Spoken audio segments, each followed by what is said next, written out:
खुलुमबाय आं सिबिरानि ब्रह्म गोजोन फुंबिलिनि बयनिसिमबो गाहाम हामलायनायखौ जासिहरनाय थाबाय नोंथांमोननि थाखाय आं माखासे खौरां लानानै फैबावबाय अन्नानै भिडिअखौ जोबजासिम नायलांदो गवायाव जानाय 37थि नेशनेल गेम्स 2023 आव गोबां बर' फिसाफोरनि देरहासारनाय साफानि उनाव साफा बर' फिसाफोरा मेडेल देरहासारनो हादों गेलेनाय बिथिङाव जों बर'फोराबो गोबां सिगां फारसे आवगायलांनो हाबाय बेयो रोखा बेरखांदों दा फिन आसामनि साबा उसु गेलेगिरिफ्रा गवायाव जानाय नेशनेल गेम्स 2023 आव मेडेल देरहासारनो हादों मेडेल देरहासारनो हानायनि मादाव सनमा ब्रह्म आरो रंगिला दैमारि बिथांमोना सिलभार मेडेलखौ देरहासारनो हादों आरो सुनील सिन्टी पद्मिनी नार्जारी आरो सुनीता लिम्बु बिथांमोनहा ब्रन्ज मेडेल देरहासारनो हादों बिथांमोननि अनगायैबो टुटुमुनि बर'आ सनानि मेडेल देरहासारनो हादों बोरला गावनाय गेलेनाय बादायलायनायावनो बिथाङा सनानि मेडेलखौ देरहासारनो हादों बिथांमोननि अनगायैबो गोबां बर' फिसाफोरा गवायाव जानाय नेशनेल गेम्स 2023 आव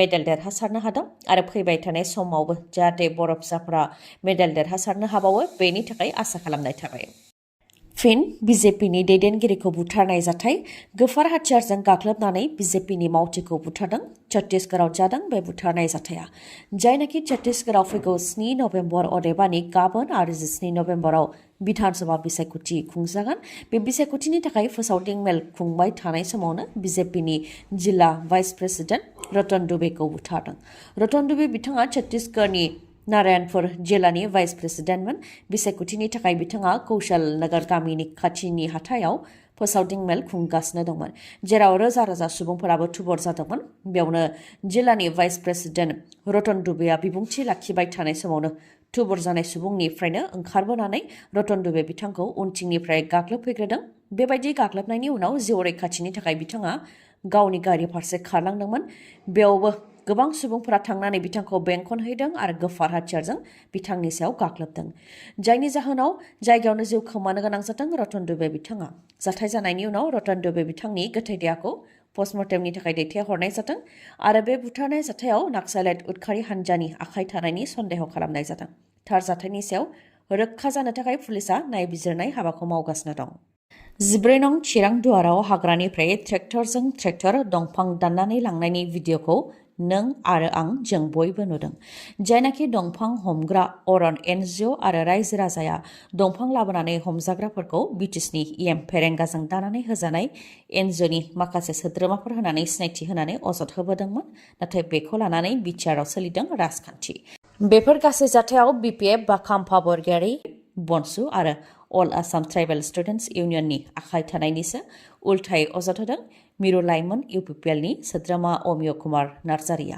समाज फोजोबस्रांग्रा सुबुं सम्पद फोजोबस्रांग्रा आरो हाग्रा बिफानखौ फोजोबस्रांग्राया दानि EM नङा खाम्फा बरगयारियासो 17 बोसोराव फोजोबस्रांदों बे अजदखौ होदों अमिय कुमार नार्जारिया नाथाय दानि जानाय जाथायखौ लानानै BPF बा खाम्फा बरगयारिनि सायाव बेबायदि बुंनाया ओंथि गैया होननानै बुंथिदों BPF दोलोनिफ्रायबो बे जाथायाव BPF बा खाम्फा बरगयारिनि जेबो आखाइ गैया बे जाथाया मोननै NGOनि गेजेरावसो जादों बेयाव जेबो राजखान्थि खैसार गैया होननानै बुंथिदों BPFनिफ्राय आरो उननि समाव जाहाथे बेफोरबायदि ओंथि गैयै खोथा बुंबावा बेनि थाखायबो सांग्रांथि होयो लोगोसे बुंथिबावदि बिथांमोनहा राजखान्थिनि दैदेनगिरि जानानै जानो सानदोंबा बेयाव बुंनो गोनां जेबो गैया नाथाय थांनाय 17 बोसोराव BPFआ मा खामानि मावदों बेखौ रायजो राजाफ्रा मोजाङैनो मिथिखायो नाथाय बेफोरबायदि ओंथि गैयै खोथा बुंनायनि गोनांथि गैया BPF बा खाम्फा बरगयारिनि सायाव बेबायदि अजद होनायनिफ्राय गोजानाव थानांगौ आरो जि अजद होदों बेनि फोरमान होनो हायाब्ला बिथांनि हेंथा केस होनाय जागोन होननानैबो गोख्रोङै बुंथियो BPF दोलोनिफ्राय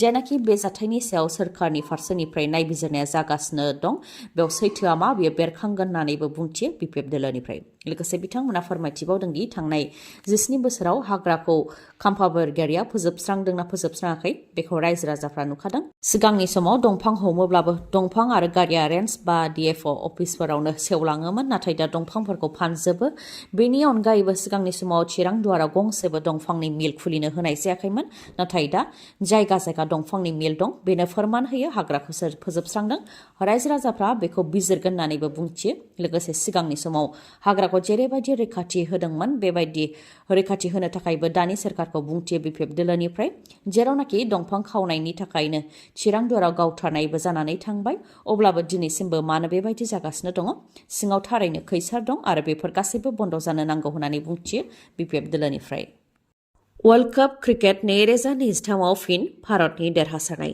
80 खेबनि थाखाय देरहादों भारतनि हानजाया। वर्ल्ड कप क्रिकेट 2023 नि बे गेलेनायाव खेबसेबो जेनाखै भारतनि हानजाया। बे खेबाव साउथ आफ्रिकाखौ गोबां फारागथिजों फेजेनदों भारतनि हानजाया, जेराव भारतआ 326 गरबा रान खालामनो हादों आरो साउथ आफ्रिकाया खालि 83 रान खालामनो हादों। गासै 243 फारागथिनि गेजेरजों भारतनि हानजाया साउथ आफ्रिकानि हानजाखौ फेजेननो हादों। कलकातानि इडेन गार्डेन स्टेडियामाव जादोंमोन बे गेलेनाया, जेराव भारतनि रविन्द्र जडेजानि गोख्रों गेलेनाय आरो विराट कोहलीनि गोख्रों गेलेनायजों भारतनि हानजाया गोबां फारागथिनि गेजेरजों देरहासारनो हादों। विराट कोहलीया सेन्चुरि बुदों आरो बियो बिथांनि 49 खेब ओडिआइ सेन्चुरि बुनाय आरो ओडिआइ सेन्चुरि बुनायनि बेलायाव बिथांनिया सचिन तेन्दुलकरजों समान जाबाय। मोब्लिब बिल बांनाया बयखौबो हाराहास्ति खालामदों, नाथाय कंग्रेसनि सोरखार फैयोब्ला बेनिफ्राय रैखा मोननो हागोन, बे कंग्रेसनि रादाय। जायनाखि मोब्लिब बिला बांनायाव बांदों, बे समाव कंग्रेसआ मोब्लिब बिलखौ खम खालामनो थाखाय गुबुन गुबुन रायजोफ्राव खोथा होदों। जायनाखि छत्तीसगढ़आव फैगौ 7 आरो 14 नभेम्बराव बिधानसभा बिसायख'थि खुंजागोन, बेनि थाखाय कंग्रेस दोलोनि थांखि बा मेनिफेस्ट'खौ फोसावनानै होबाय। छत्तीसगढ़नि गिबि मन्थ्रि भूपेश भागेल बिथाङा दोलोनि मेनिफेस्ट'खौ बेखेवनानै होबाय। मेनिफेस्ट'नि बायदिब्ला आबादारिफोरनि लनखौ रेहाय होनाय जागोन। आबादारिफोरनि मोनफ्रोमबो एकारनिफ्राय 20 कुइन्टेल माइ बायनाय जागोन आरो मोनफ्रोमबो कुइन्टेलाव सोरखारनिफ्राय 3,200 रां होनानै बायनाय जागोन, जाहाथे आबादारिफोरा मुलाम्फाखौ मोननो हायो। बेनि अनगायैबो गासैबो सोरखारि फरायसालिफोर केजिनिफ्राय लानानै पिजिसिम nursing, polytechnic, arts, commerce, science, engineering बायदि सोलोंथाइ लानायाव बेसेन नाङालासे फोरोंथाइ होनाय जागोन, जेराव मुं थिसननाय आरो दान मोनफ्रोमबो रां होनो गोनां जानाय नङा होननानै फोरमायथिदों। बेनि अनगायैबो 200 इउनिटसिम बेसेन नाङै मोब्लिब सिबिथाइ होनाय जागोन। आइजोफोरा गेस होयोब्ला 500 राङै साबसिडि बा एकाउन्टआव 500 रां हाबगोन। देहा सावस्रि फाहामथायनि बेलायाव सिगां 5 लाख रांसिम बेसेन नाङै फाहामथाय होनाय जायोमोन, दा 10 लाख रांसिम रेहाय मोननो हागोन। एपिएलनिया 5,000 रां रेहाय होनाय जायोमोन, बिथांमोननिखौबो बांहोनानै बिथांमोनहाबो दानिफ्राय 5 लाख रांसिम रेहाय मोननो हागोन। जाब्रबथायनि बेलायाव गासै खरसाखौनो सोरखारनि फारसेनिफ्राय होनाय जागोन आरो बेफोरनि अनगायैबो माखासे रादाय होदों कंग्रेस दोलोनिफ्राय। चिरां जिल्ला बिजनीनि गाहाय मावखुलियाव इउपिपिएलनि जयनिं हाबाफारि। बिजनी जिल्ला इउपिपिएलनि मोनथाम ब्लक, सुबाइजार ब्लक, थुरिबारि ब्लक आरो मानास सेरफांनि गासै 973 इउपिपिएलआव जयन जाफैदों होननानै फोरमायथिदों इएम रनजित बसुमतारी बिथाङा। बिपिएफ, जिएसपि आरो टिएमसिनिफ्राय गासै 973 इउपिपिएलआव हाबफैदों होननानै फोरमायथिदों बिथाङा। जायनाखि दंफां खावनायखौ लानानै बिटिआरआव दा दावराव दावसि, दान्थे-बिदान्थे आरो अजद होलायनाया जागासिनो दं। बेनि सायाव हाग्रा बिफाननि इएम रनजित बसुमतारी बिथाङा बुंथिदों दि हाग्रामा महिलारिया जोंनि गोजोनखौ गोजोन गैयै खालामनो थाखायनो बिपिएफनि मददगिरिफोरखौ थुलुंगा होनानै दंफां दानफायहोगासिनो दं। हाग्रामा महिलारिया 365 सानाव 365 सानखौनो तास जौ जुवानि मेला खुङो। कालि फुजायाव तास जुवा गेलेनो रां गैयिनि थाखायनो दंफां दानदों। बेखौ जोंनि हाग्रा बिफाना होबथानायाव उल्थायै हाग्रा बिफाननि सायाव जाबसिनदों। बे अजदखौ होदों इएम बिआर फेरेंगाया।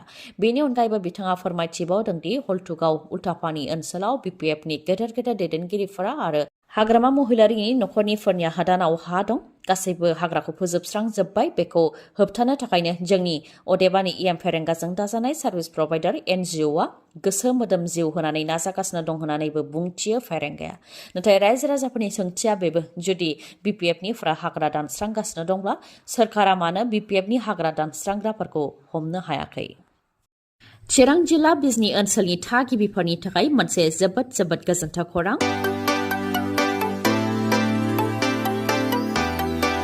बिजनी कलेज र'डआव थानाय बागुरुम्बा टिभिएस श'रुमआ नोंथांमोननि थाखाय फिन मेगालन खुंनो आखायाव लादों। खम सुद होनानैनो बा खम डाउन पेमेन्टआवनो नोंथांमोनहा स्कुटि बा मटर साइकेलखौ मोननो हागोन।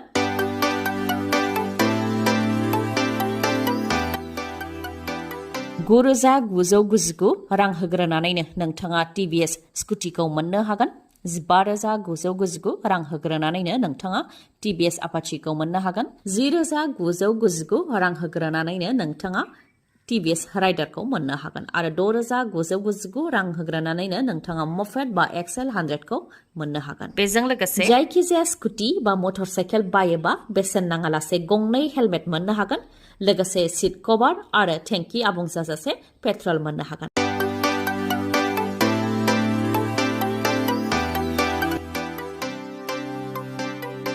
नोंथांमोननो मिथिहोबावनो गोनांदि जायखिजाया कम्पानिनि गोजाम मटर साइकेल बा स्कुटिखौ सोलायनानैबो नोंथाङा गोदान मटर साइकेल बा स्कुटि बायनो हानायनिबो खाबु दङ।